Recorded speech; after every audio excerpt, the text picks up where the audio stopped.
दो बड़े criminal cases, jail, girlfriends की तरफ से चीटिंग और फिजिकल अब्यूज के आरोप, बॉलीवुड के बड़े बड़े लोगों से लड़ाई और एक ऐसी इमेज जो कई बार पूरी तरह खत्म होती हुई दिखी। नॉर्मल सिचुएशन में इनमें से एक कंट्रोवर्सी भी किसी एक्टर का पूरा करियर डुबाने के लिए काफी होती, लेकिन सलमान खान के केस में बिल्कुल उल्टा हुआ। जितनी बार उनकी इमेज खराब हुई, उतनी ही ताकत के साथ वो वापस आए। जिन फिल्मों को क्रिटिक्स ने बेकार बताया, वही फिल्में 100 करोड़ कमा कर गईं। जिन लोगों ने सलमान पर करियर खराब करने के आरोप लगाए, उसी इंडस्ट्री में कई लोग उन्हें अपना गॉडफादर भी मानते हैं। कुछ लोगों के लिए सलमान खान बहुत दिलदार है, कुछ के लिए गुस्सैल, टॉक्सिक और अपनी पावर का गलत इस्तेमाल करने वाले इंसान। लेकिन दोनों तरह के लोग एक बात मानते हैं, सलमान खान को इग्नोर करना आसान नहीं है। आखिर ऐसा कैसे हुआ कि 1990 के दशक का एक रोमांटिक लवर बॉय बॉलीवुड का सबसे पावरफुल भाई बन गया? और क्या यह बदलाव अपने आप हुआ था या सलमान ने बहुत समझदारी से अपनी पूरी इमेज को दोबारा डिजाइन किया? इस कहानी को समझने के लिए सिर्फ उनकी मूवीज देखना काफी नहीं है। हमें उनके relationships, controversies, criminal cases, industry connections, charity, branding और उनके फैन बेस सबको एक साथ देखना होगा। ऐसी ही डीप और इन्वेस्टिगेटिव डॉक्यूमेंट्रीज के लिए रिवीलिंग आइज को सब्सक्राइब कर लीजिए, क्योंकि अब हम शुरुआत करने वाले हैं उस सलमान खान से जिसे लोग भाई नहीं, प्रेम के नाम से जानते थे। सलमान खान का बॉलीवुड से कनेक्शन उनके एक्टर बनने से बहुत पहले शुरू हो चुका था। उनके पिता सलीम खान हिंदी सिनेमा के सबसे बड़े राइटर्स में से एक रहे हैं। जावेद अख्तर के साथ उन्होंने शोले, जंजीर, दीवार और डॉन जैसी लेजेंडरी फिल्मों की स्क्रिप्ट्स लिखी। यानी सलमान ऐसे घर में बड़े हुए जहां फिल्में सिर्फ एंटरटेनमेंट नहीं थीं। सिनेमा उनके घर, फैमिली और डेली लाइफ का हिस्सा था। लेकिन इसके बावजूद सलीम खान ने सलमान को रेडीमेड करियर नहीं दिया। उस दौर में कई बड़े एक्टर्स अपने बेटों को बड़े लॉन्च के साथ इंडस्ट्री में इंट्रोड्यूस कर रहे थे। सुनील दत्त अपने बेटे संजय दत्त को लॉन्च कर रहे थे। राजेंद्र कुमार अपने बेटे के करियर के लिए काम कर रहे थे। लेकिन सलीम खान ने सलमान को साफ कहा कि वो उनके नाम का इस्तेमाल करके काम ना मांगे। उन्होंने सलमान पर करियर को लेकर कोई प्रेशर भी नहीं डाला। ना ये कहा कि एक्टर ही बनना है, ना ये कहा कि राइटर बनो।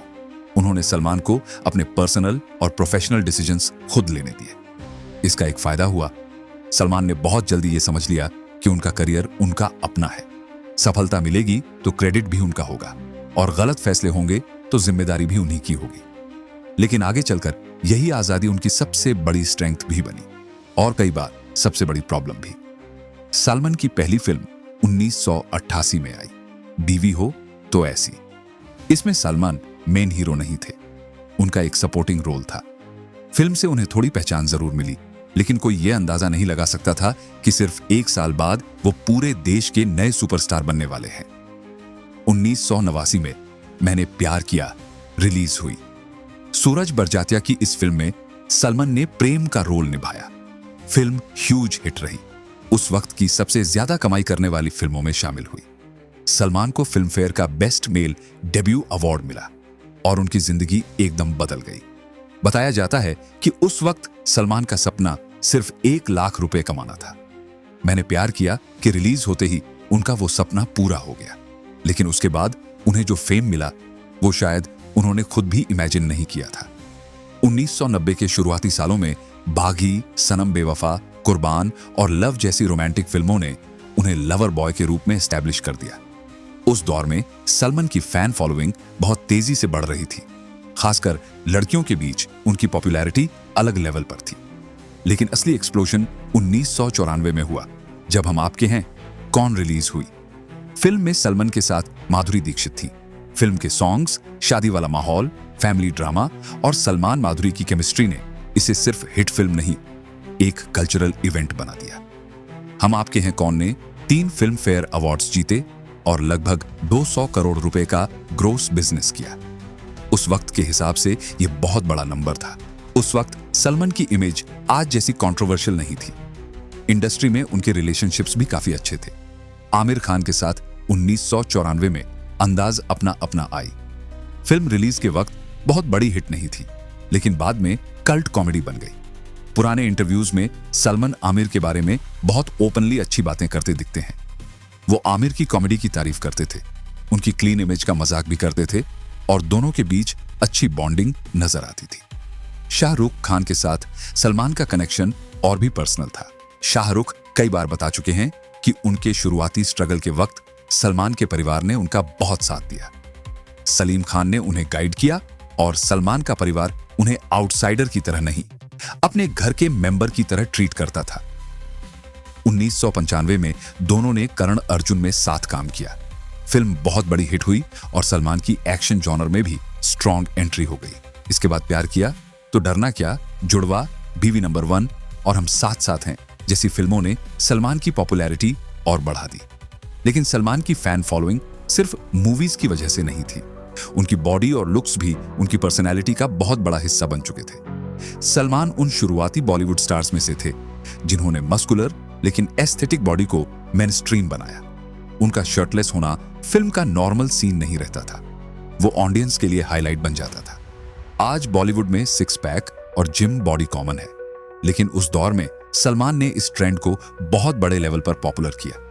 उनकी लुक्स का क्रेज इतना था कि सोमी अली के बारे में कहा जाता है कि वो सलमान से इतनी प्रभावित थी कि अमेरिका छोड़कर इंडिया आ गई। वो सलमान से मिलना चाहती थी, एक्टिंग करना चाहती थी और उनसे अपने प्यार का इजहार करना चाहती थी।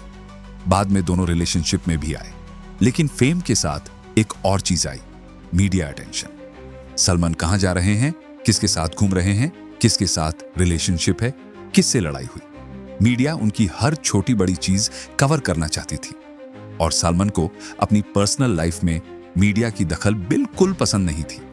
पुराने इंटरव्यूज में यह साफ दिखता है। उनसे गर्लफ्रेंड को लेकर सवाल पूछा जाता तो वो इरिटेटेड हो जाते थे। कई बार इंटरव्यूअर से उल्टा पूछते थे कि क्या आप अपनी पर्सनल लाइफ के सवालों का जवाब देना चाहेंगे। आजकल आपकी गर्लफ्रेंड कौन है और आपके उसके साथ ताल्लुक क्या है? हा? नहीं पूछूंगा तो मुझसे आके ये क्यों पूछते हैं बार बार? मेरी जाती लाइफ है, मैं किसी को मारूं, मैं किसी के साथ सोऊं, ये मेरा पर्सनल प्रॉब्लम है, ये मेरा पर्सनल। लेकिन मीडिया और सलमान के बीच यही टेंशन धीरे धीरे कॉन्फ्लिक्ट बन गई। मीडिया उनके गुस्से को न्यूज बनाती थी और हर नई न्यूज के बाद सलमान मीडिया से और दूर होते गए। फिर 1999 में हम दिल दे चुके सनम रिलीज हुई। फिल्म में सलमान के साथ ऐश्वर्या राय थी। संजय लीला भंसाली की इस फिल्म को ऑडियंस और क्रिटिक्स दोनों ने पसंद किया। म्यूजिक, इमोशंस और लीड एक्टर्स की केमिस्ट्री की बहुत तारीफ हुई। लेकिन फिल्म की चर्चा सिर्फ स्क्रीन तक सीमित नहीं रही। ऐश्वर्या को 1994 में मिस वर्ल्ड का टाइटल मिला था। 1997 में उनकी डेब्यू फिल्म इरुवर आई थी। लेकिन इसके बाद उनकी फिल्मों को वो बड़ी कमर्शियल सक्सेस नहीं मिल रही थी जिसकी उम्मीद की जा रही थी। कई रिपोर्ट्स में कहा गया कि सलमान ने संजय लीला भंसाली से ऐश्वर्या को हम दिल दे चुके सनम में कास्ट करने की रिकमेंडेशन की थी। फिल्म के बाद ऐश्वर्या का करियर नई हाइट पर पहुंच गया और साथ ही सलमान और ऐश्वर्या के रिलेशनशिप की खबरें भी तेजी से फैलने लगी। लोग उनकी ऑन स्क्रीन केमिस्ट्री को रियल लाइफ से जोड़ने लगे। दोनों को एक दूसरे के प्यार में सीरियस बताया गया। कहा गया कि सलमान ऐश्वर्या से शादी करके सेटल होना चाहते थे। लेकिन कुछ ही सालों में वही रिलेशनशिप सलमान की जिंदगी की सबसे बड़ी कंट्रोवर्सीज में बदल गया। ब्रेकअप के बाद ऐश्वर्या ने कहा कि सलमान से जुड़ा वक्त उनकी जिंदगी का बहुत बुरा चैप्टर था और वो खुश हैं कि वो चैप्टर खत्म हो गया। ये सिर्फ नॉर्मल सेलिब्रिटी ब्रेकअप नहीं था। इसके बाद सलमान पर पॉसेसिव बिहेवियर, शराब के नशे में हंगामा, मेंटल प्रेशर और फिजिकल अब्यूज तक के आरोप सामने आने लगे। यहीं से ऑडियंस के सामने सलमान की दो अलग इमेजेस खड़ी हो गईं। स्क्रीन पर वो अब भी रोमांटिक, केयरिंग और इमोशनल प्रेम थे, लेकिन स्क्रीन के बाहर उनकी इमेज शॉर्ट टेम्पर्ड, एग्रेसिव और ऑब्सेसिव इंसान की बनने लगी थी। लेकिन सलमान की लव लाइफ का पैटर्न ऐश्वर्या से शुरू नहीं हुआ था। फिल्म इंडस्ट्री में आने से पहले सलमान मुंबई के सेंट एक्सवेयर्स कॉलेज में पढ़ते थे। उसी दौरान उनका पहला सीरियस रिलेशनशिप शाहीन जफरी के साथ शुरू हुआ। दोनों सेम कॉलेज में पढ़ते थे, फैमिलीज भी एक दूसरे को जानती थी और रिलेशनशिप काफी सीरियस था। कियारा एडवाणी, जो शाहीन की नियस हैं, उन्होंने एक कन्वर्सेशन में बताया था कि उनकी मदर ने शाहीन और सलमान को इंट्रोड्यूस करवाया था। दोनों के क्लोज लोग मानते थे कि आगे चलकर उनकी शादी हो सकती है, लेकिन ऐसा नहीं हुआ। फिल्म इंडस्ट्री में आने से पहले सलमान एक्टिंग और मॉडलिंग क्लासेस लेने लगे। लगभग 17 साल की उम्र में उन्होंने अपना पहला एडवर्टाइजमेंट किया। मॉडलिंग के दौरान उनकी मुलाकात संगीता बिजलानी से हुई। संगीता उस वक्त मॉडल थी, सलमान से उम्र में बड़ी थी और दोनों अक्सर पार्टीज और इवेंट्स में मिलने लगे। धीरे धीरे दोनों के बीच क्लोजनेस बढ़ने लगी। जब शाहीन को इसका पता चला तो रिलेशनशिप में प्रॉब्लम शुरू हुई। रिपोर्ट्स के मुताबिक शाहीन सलमान को फॉरगिव करके रिलेशनशिप बचाने के लिए रेडी थी, लेकिन सलमान संगीता से दूरी बनाने को तैयार नहीं थे।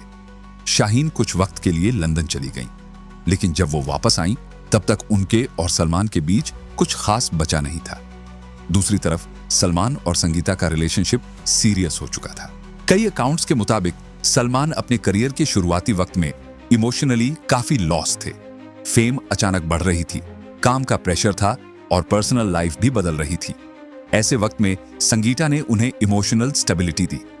कई लोगों का मानना है कि संगीता ने सलमान के हॉट टेम्पर को कंट्रोल करने और उन्हें ज्यादा मैच्योर बनाने की काफी कोशिश की।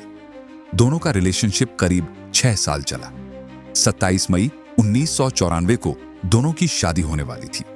वेडिंग डेट तक तय हो गई थी, लेकिन शादी से करीब 1 महीने पहले संगीता ने रिश्ता खत्म कर दिया।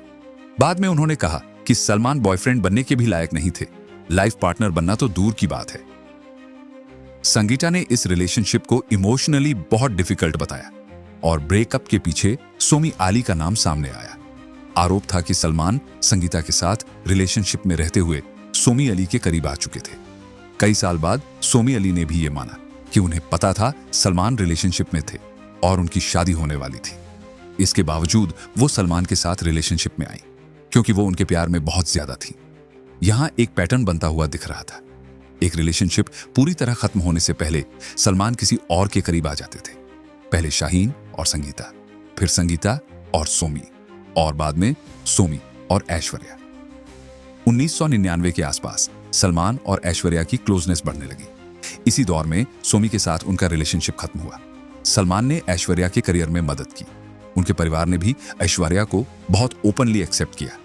ऐश्वर्या फैमिली फंक्शंस और सेलिब्रेशंस में दिखाई देती थी, लेकिन करीब 2 साल बाद रिलेशनशिप को लेकर डिस्टर्बिंग रिपोर्ट्स आने लगी।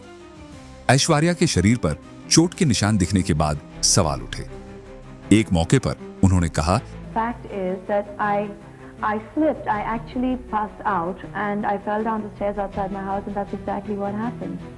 And सलमान ने भी आज तक किसी गर्लफ्रेंड को फिजिकली असॉल्ट करने की बात एक्सेप्ट नहीं की। I mean, now if I hate somebody, I mean, I'm not going to. It's obviously a fight. I'm going to be angry. I'm going to throw her a whack. I'm going to give her like my best shot. I don't think she'll survive it. So no, it's not true. इसलिए allegations सच नहीं है। सलमान के supporters ने इसे Daniel माना, लेकिन critics ने इस स्टेटमेंट को इनसेंसिटिव बताया। फिर नवंबर 2001 की वो रात आई जिसने पूरे मामले को और सीरियस बना दिया। रिपोर्ट्स के मुताबिक सलमान ऐश्वर्या के घर पहुंच गए। उनका फ्लैट बिल्डिंग की 17वीं फ्लोर पर था। सलमान ने जोर जोर से डोर पीटना शुरू किया। ऐश्वर्या ने उन्हें अंदर नहीं आने दिया। ये ड्रामा रात में लगभग 3 बजे तक चला। कहा गया कि डोर पीटते पीटते सलमान के हाथ से खून निकलने लगा था। उन्होंने नीचे कूदने की धमकी भी दी। आखिर में उन्हें अंदर आने दिया गया। बताया गया कि इस झगड़े की मेन वजह शादी थी। सलमान चाहते थे कि ऐश्वर्या शादी करके उनके साथ सेटल हो जाए, लेकिन ऐश्वर्या उस वक्त अपने करियर के पीक पर थी। वो काम छोड़ना नहीं चाहती थी। यही बात दोनों के बीच बार बार आर्गुमेंट की वजह बन रही थी।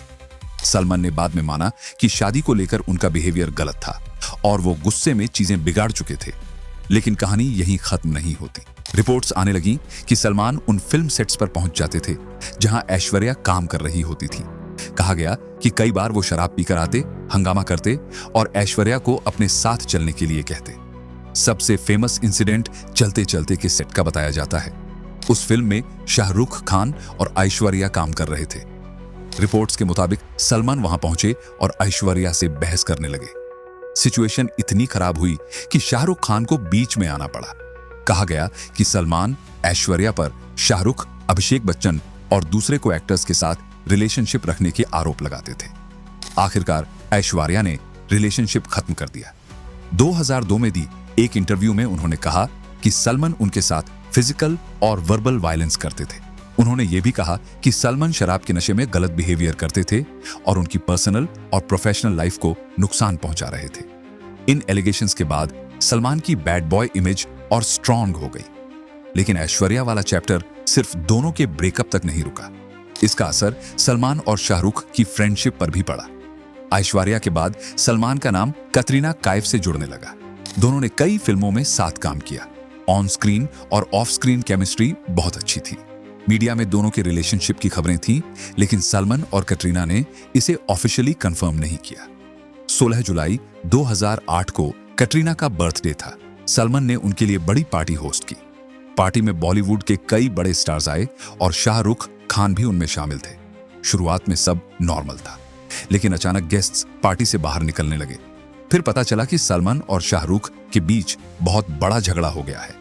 दो ऐसे एक्टर्स जो एक दूसरे को भाई मानते थे, अब ओपनली लड़ चुके थे। ये उस वक्त बॉलीवुड की सबसे बड़ी न्यूज बन गई। रिपोर्ट्स में कहा गया कि झगड़ा उनके टेलीविजन शो से शुरू हुआ। शाहरुख उस वक्त क्या आप 5वीं पास से तेज हैं होस्ट कर रहे थे। सलमान 10 का दम होस्ट कर रहे थे। कहा गया कि सलमान ने शाहरुख के शो का मजाक उड़ाया। शाहरुख को यह पसंद नहीं आया। जवाब में शाहरुख ने सलमान और ऐश्वर्या के पुराने रिलेशनशिप पर कमेंट कर दिया, और यही वो पॉइंट था जहां सलमान ट्रिगर हो गए। लेकिन अगर पूरे मामले को ध्यान से देखें तो ये फाइट सिर्फ एक जोक की वजह से नहीं हुई थी। दोनों के बीच टेंशन पहले से बढ़ रही थी। ऐश्वर्या से ब्रेकअप के बाद सलमान की इमेज खराब हो रही थी। दूसरी तरफ शाहरुख लगातार हिट्स दे रहे थे और उन्हें बॉलीवुड का बादशाह कहा जा रहा था। दोनों डायरेक्ट कॉम्पिटिटर्स थे। ऐश्वर्या ने सलमान के साथ काम करने से मना कर दिया था। दूसरी तरफ शाहरुख और ऐश्वर्या की पेयरिंग ऑडियंस को बहुत पसंद आ रही थी। देवदास जैसी फिल्म में दोनों की केमिस्ट्री और परफॉर्मेंसेस को बहुत प्राइज मिला। शाहरुख अपना production house red chillies entertainment भी शुरू कर चुके थे। बिजनेस के पॉइंट ऑफ व्यू से ऐश्वर्या के साथ काम करना उनके लिए नॉर्मल डिसीजन था, लेकिन सलमान के लिए शायद ये सिर्फ बिजनेस नहीं था। जिस शाहरुख को वो भाई मानते थे, वो उनकी एक्स गर्लफ्रेंड के साथ काम कर रहा था। यहां पर्सनल इनसिक्योरिटी, प्रोफेशनल कंपटीशन और पुरानी फ्रेंडशिप, तीनों चीजें एक साथ आ गई थीं। और इसी दौर में विवेक ओबेरॉय की प्रेस कॉन्फ्रेंस हुई। ऐश्वर्या और सलमान के ब्रेकअप के बाद ऐश्वर्या और विवेक के रिलेशनशिप की खबरें आई। ऐश्वर्या ने कभी पब्लिकली रिलेशनशिप कंफर्म नहीं किया, लेकिन विवेक का कहना था कि दोनों रिलेशनशिप में थे। विवेक के मुताबिक सलमान उन्हें फोन करके धमकी देते थे, गालियां देते थे और मेंटली हरास करते थे।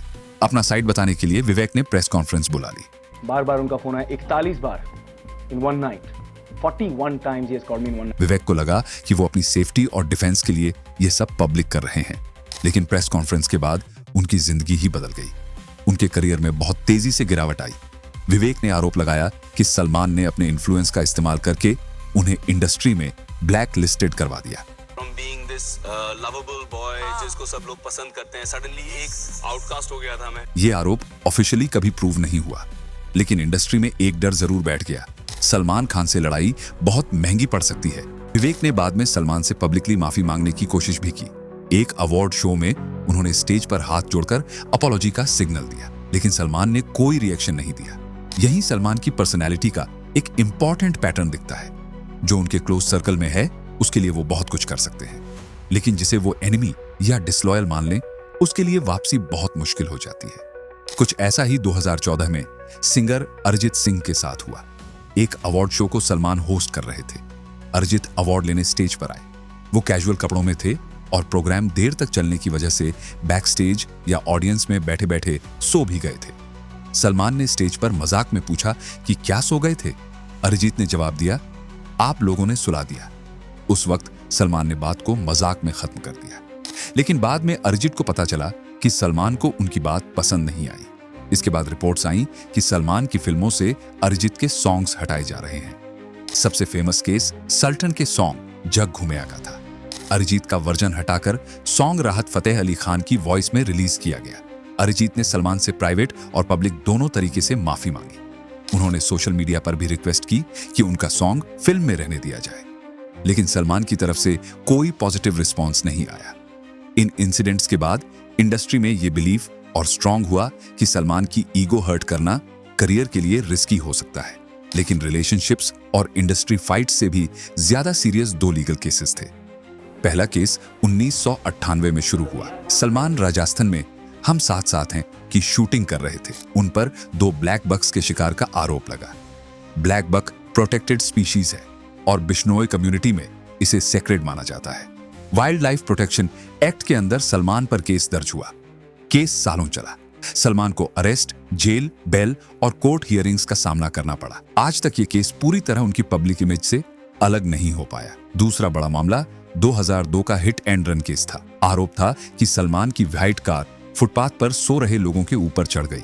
इस केस में ड्राइवर कौन था, गवाहों के स्टेटमेंट्स क्या थे, एविडेंस के साथ क्या हुआ, इन सब को लेकर बहुत कंट्रोवर्सी हुई।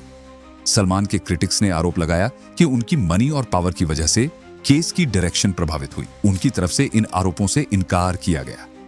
केस कोर्ट में अलग अलग स्टेजेस से गुजरा, लेकिन पब्लिक के लिए यह सिर्फ एक्सीडेंट का मामला नहीं रहा। यह सवाल बन गया कि क्या एक पावरफुल सेलिब्रिटी और एक नॉर्मल इंसान के लिए लॉ बराबर काम करता है।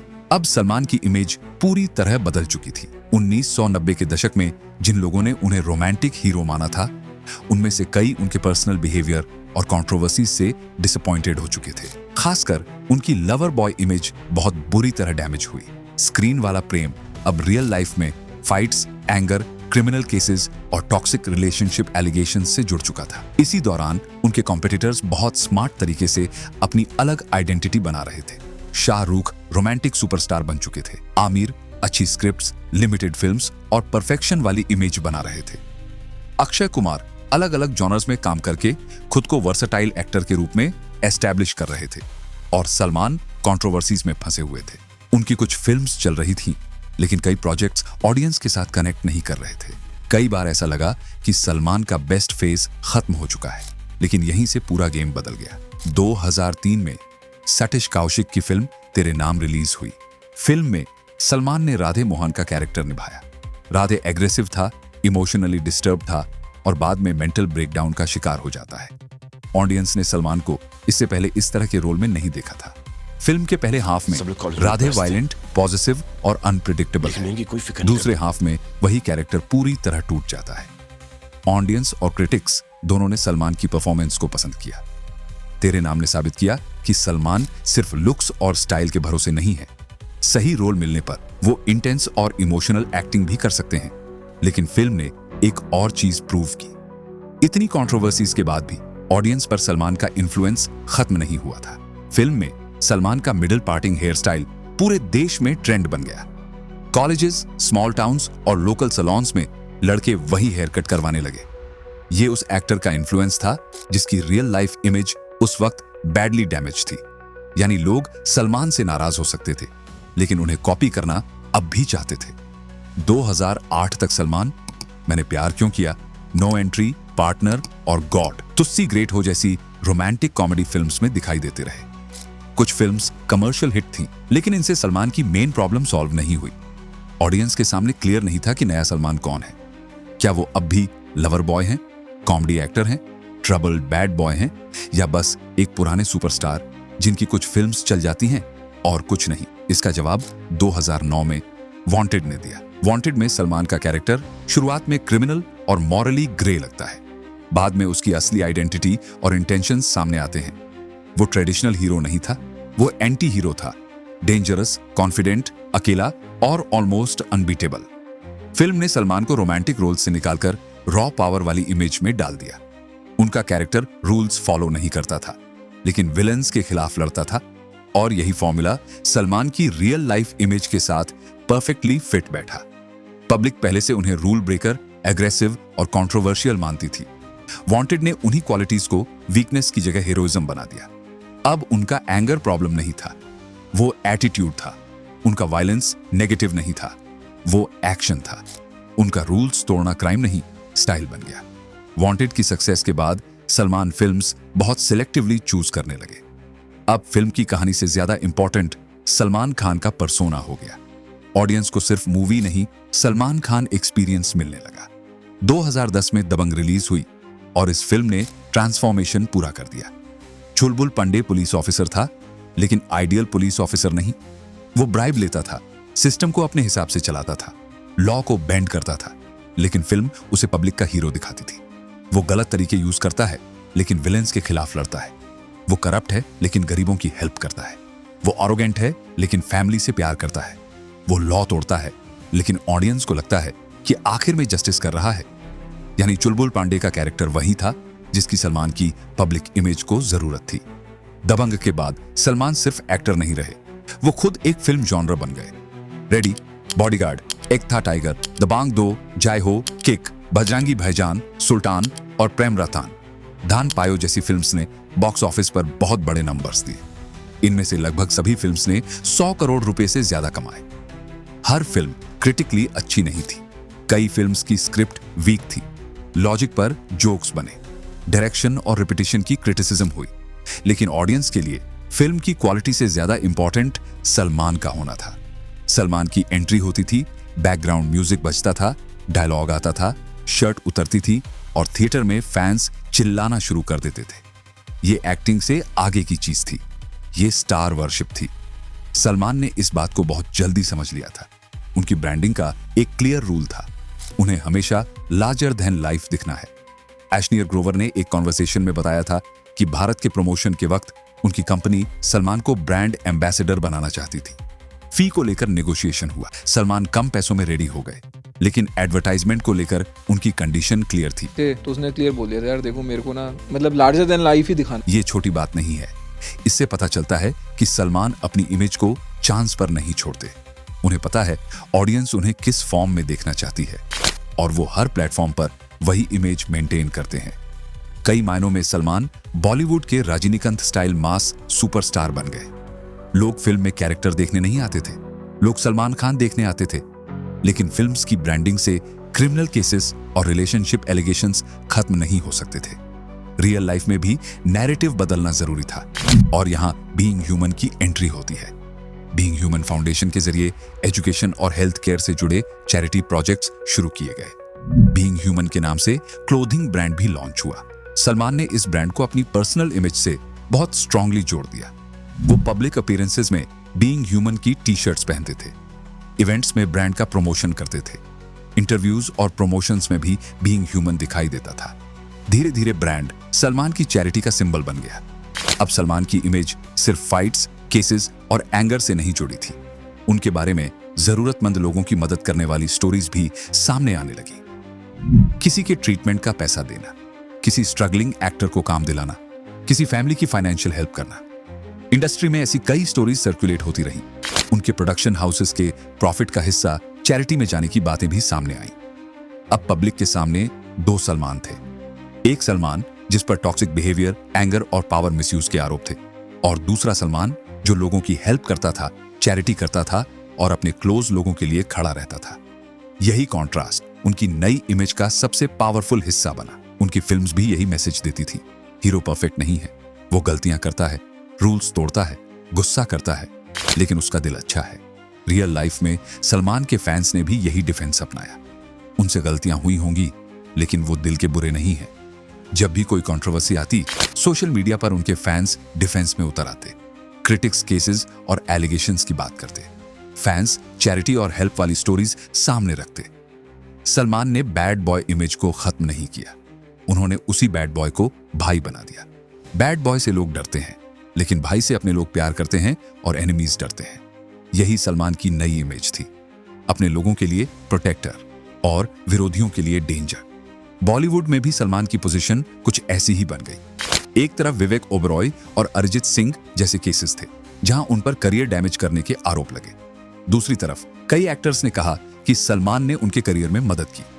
कटरीना कैफ, जरीन खान, सूरज पंचौली, जैकलीन फर्नांडिस, अर्जुन कपूर, अथिया शेट्टी, सोनाक्षी सिन्हा, स्नेहा उल्लाल, डेजी शाह और साई मंजरेकर जैसे कई नाम सलमान से किसी ना किसी स्टेज पर जुड़े। इनमें से हर एक को सलमान ने डायरेक्टली लॉन्च नहीं किया, लेकिन किसी को फिल्म मिली, किसी को रिकमेंडेशन, किसी को एक्सपोजर और किसी को पर्सनल सपोर्ट। सलमान का नाम किसी न्यूकमर के साथ जुड़ जाए तो अपने आप अटेंशन मिल जाती थी। उन्होंने कई एक्टर्स के डेड करियर को रिवाइव करने में भी हेल्प की। बॉबी डियोल इसका बड़ा एग्जाम्पल है।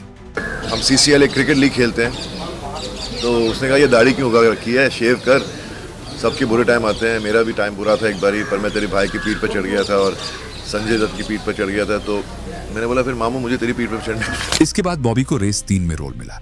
फिल्म की क्रिटिसिज्म हुई, लेकिन बॉबी फिर से डिस्कशन में आ गए। उन्होंने खुद अपने करियर रिवाइवल का क्रेडिट सलमान को दिया। कपिल शर्मा का भी एक मुश्किल फेज आया था। उन्हें शो के लिए प्रोडक्शन और सपोर्ट की जरूरत थी। उस वक्त सलमान की प्रोडक्शन कंपनी ने कपिल शर्मा शो को सपोर्ट किया। कपिल को कमबैक करने के लिए बड़ा प्लेटफॉर्म मिला।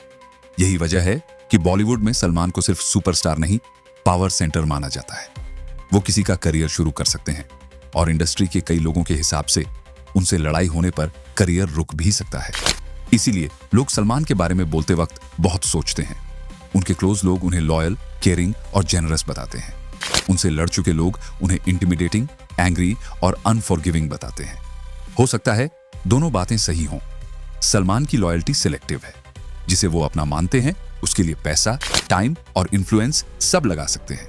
लेकिन जिसे वो धोखा देने वाला या डिसरिस्पेक्टफुल मान ले, उसके लिए वो बहुत लंबे वक्त तक नाराज रह सकते हैं। फैमिली को लेकर उनकी लॉयल्टी बहुत स्ट्रांग है। वो पेरेंट्स, ब्रदर्स, सिस्टर्स और क्लोज फ्रेंड्स के साथ हमेशा जुड़े रहे हैं। ये उनकी पर्सनैलिटी का बड़ा कॉन्ट्रडिक्शन है।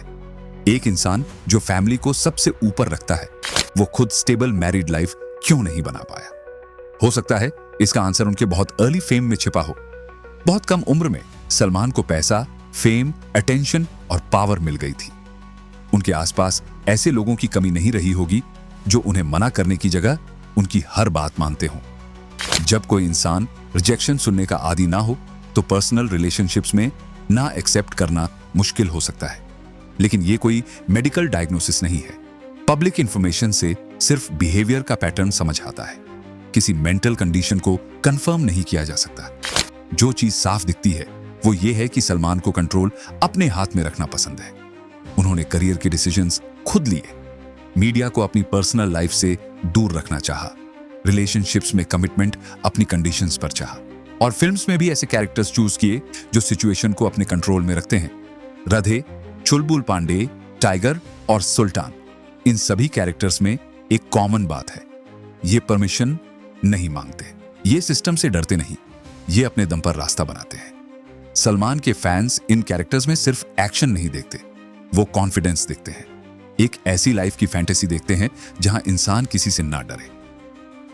Muscular body, powerful personality, outspoken behaviour, criticism की परवाह नहीं, अपने लोगों के लिए लड़ना और अकेले पूरी दुनिया के सामने खड़े हो जाना, ये सभी क्वालिटीज किसी मास हीरो में होती हैं। सलमान के केस में डिफरेंस ये है कि ऑडियंस इन क्वालिटीज को सिर्फ उनके फिल्म कैरेक्टर्स से नहीं, उनकी रियल पर्सनैलिटी से भी जोड़ती है। जब मीडिया से फाइट हुई, सलमान ने अप्रूवल लेने की कोशिश नहीं की। जब क्रिटिक्स ने फिल्म्स को रिजेक्ट किया, उन्होंने क्रिटिक्स को इंप्रेस करने के लिए सिनेमा नहीं बदला, उन्होंने फैंस के लिए सिनेमा बनाया। जब कंट्रोवर्सीज ने उन्हें बैड बॉय बनाया, उन्होंने गुड बॉय बनने का ड्रामा नहीं किया, उन्होंने उसी बैड बॉय को पावरफुल भाई बना दिया। यही उनकी ब्रांडिंग की सबसे बड़ी सक्सेस थी। उन्होंने अपनी वीकनेसेस को छिपाया नहीं, उन्होंने उन वीकनेसेस को पर्सनैलिटी का हिस्सा बना दिया। गुस्सा फियरलेसनेस बन गया, जिद कमिटमेंट बन गई, रूल्स तोड़ना रिबेलियन बन गया, पावर लॉयल्टी बन गई, और कंट्रोवर्सीज से वापस आना रेजिलियंस की स्टोरी बन गया। लेकिन इसका मतलब ये नहीं है कि पुराने सवाल खत्म हो गए। ऐश्वर्या राय और दूसरी फॉर्मर पार्टनर्स के एलिगेशंस सीरियस थे और हैं। विवेक ओबेरॉय और अरिजीत सिंह के करियर्स को लेकर उठे सवाल सिर्फ फैन वॉर्स नहीं थे। ब्लैक बक और हिट एंड रन केसेस ने लॉ, प्रिविलेज और सेलिब्रिटी पावर पर बड़े सवाल खड़े किए। चैरिटी करने से एलिगेशंस ऑटोमेटिकली कैंसिल नहीं होते। एक व्यक्ति की हेल्प करना किसी दूसरे व्यक्ति के साथ हुए गलत बिहेवियर का जवाब नहीं हो सकता, लेकिन पब्लिक इमेज कोड की तरह काम नहीं करती। पब्लिक हर फैक्ट को बराबर इंपॉर्टेंस नहीं देती।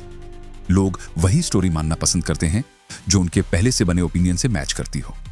सलमान के फैंस के लिए वो इम्परफेक्ट लेकिन दिलदार इंसान है। उनका मानना है कि मीडिया ने सलमान को हमेशा गलत समझा। क्रिटिक्स के लिए सलमान सेलिब्रिटी प्रिविलेज और अनचेक्ड पावर का एग्जाम्पल है। इंडस्ट्री के कुछ लोगों के लिए वो प्रोटेक्टर है, दूसरों के लिए वही पावर डर की वजह है। इसीलिए सलमान खान के बारे में न्यूट्रल रहना बहुत मुश्किल है। लोग या तो उन्हें बहुत प्यार करते हैं या फिर बहुत ज्यादा डिसलाइक करते हैं, और शायद यही एक्सट्रीम रिएक्शन उन्हें रेलेवेंट रखता है। 3 दशक से ज्यादा के करियर में सलमान ने 100 से ज्यादा मूवीज की, कई ब्लॉकबस्टर्स दी, इतना बड़ा फैन बेस बनाया कि फिल्म की ओपनिंग सिर्फ उनके नाम से आ सकती है।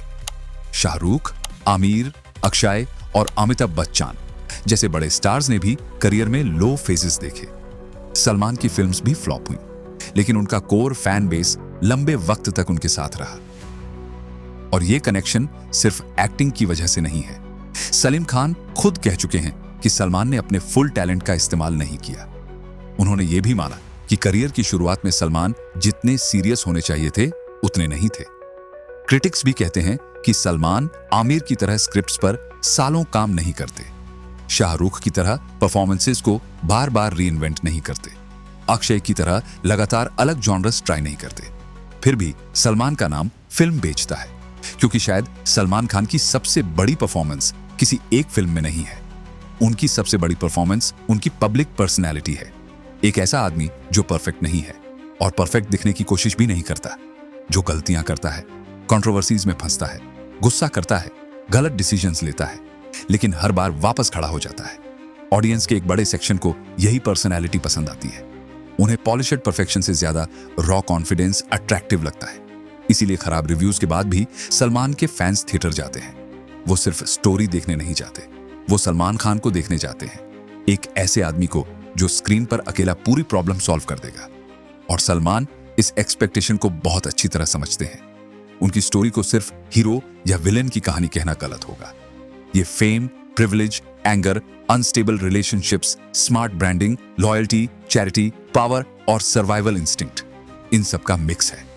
1990 के दशक का प्रेम लोगों का दिल जीतकर सुपरस्टार बना था, लेकिन रियल लाइफ सलमान उस सिंपल और सॉफ्ट कैरेक्टर से बिल्कुल अलग निकले। फेम और पावर के साथ उनके बिहेवियर पर सीरियस सवाल उठे। उनकी इमेज कई बार खत्म होने की हालत में पहुंच गई, लेकिन वो इतने स्मार्ट जरूर थे कि लोगों की नजर अपने बारे में बदल सके। उन्होंने ऑडियंस को वही सलमान दिखाया जिसे ऑडियंस देखना चाहती थी। पावरफुल, आउटस्पोकन, अनपॉलिटिक, फैमिली और फ्रेंड्स के लिए लॉयल, जरूरतमंदों की हेल्प करने वाला और अकेला पूरी दुनिया के सामने खड़ा हो जाने वाला। ये सभी क्वालिटीज किसी फिल्म हीरो को पॉपुलर बनाती हैं, लेकिन बॉलीवुड में शायद सलमान अकेले ऐसे एक्टर हैं जिनकी स्क्रीन और रियल लाइफ इमेज को ऑडियंस ने इतनी स्ट्रांगली एक साथ जोड़ दिया। सलमान खान की स्टोरी हमें एक चीज जरूर दिखाती है, पब्लिक परसेप्शन सिर्फ इस बात पर डिपेंड नहीं करता कि आपने क्या किया, ये इस बात पर भी डिपेंड करता है कि लोगों को आपकी स्टोरी किस तरह दिखाई गई। सलमान ने अपने खिलाफ बने बैड बॉय नैरेटिव को खत्म नहीं किया, उन्होंने उसके ऊपर भाई का और भी पावरफुल नैरेटिव बना दिया। लेकिन पुराने सवाल आज भी पूरी तरह खत्म नहीं हुए। आपकी नजर में सलमान खान की पॉपुलैरिटी का सबसे बड़ा रीजन क्या है? उनकी रियल पर्सनैलिटी, उनकी स्मार्ट ब्रांडिंग या उनके फैंस की ब्लाइंड लॉयल्टी? अपनी ओपिनियन कमेंट्स में जरूर बताइए। वीडियो को लाइक और शेयर कीजिए और ऐसी ही इन्वेस्टिगेटिव डॉक्यूमेंट्रीज के लिए रिवीलिंग आइज को सब्सक्राइब कीजिए।